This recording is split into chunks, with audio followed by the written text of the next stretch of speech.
Bilekil, яңа ел килде, яңа елларыбыз. Ак карлар безгә сөенч шатлыклар алып килделәр. Монолит микрорайонында безнең хөрмәтле Нурия Касимовна, тоз җитәкчесе, 2 мәртәбә елка бәйрәме уздырды. Һәр монда Монолитта күңелле каникуллар. Кышлар килде җиребезгә, явар күпләп ап-ак кар. Җаныбызны җылытырга ягымлы Нуриябыз бар. Килдек әле бергәләшеп, Нуриябыз хәбәр бирде. 11 сәгатьтә башлыйбыз, соң калмагыз диде. Ялкы янына җыелдык, музыкалар көйләнде, кулга-кулны тотыныштык, затлы җырлар сузылды. Балалар бик күп килгәннәр, уеннар да уйнадык. Аркан тортышканда инде елмайышып туймадык. Кар кызыбыз да бар иде, ак киемнәрен кигән, шулай ягымлык монда барысы да сөенгән.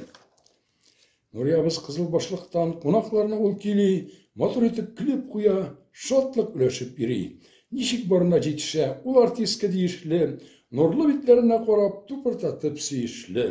Нуриябыз оештырды балаларга зур бәйрәм, ак карларга чумган дөнья матурлыкларны күрәм.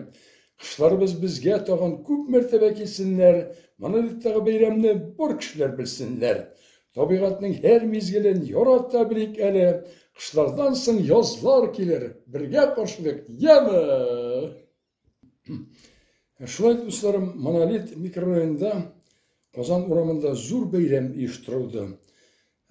Тоз җитәкчебез Нурия ханым шундый тырышлыгын куеп, кешеләрне хөрмәт итеп, балаларны хөрмәт итеп оештырды бәйрәмне. Ул бик күңелле узды. Аңа зур рәхмәтләребезне әйтәбез. Хәерле көннәр, яшик, бергә гөрләшик, без сөйгән азнакайларда, һәр чагында эзләрмен мин сез дусларым кайларда.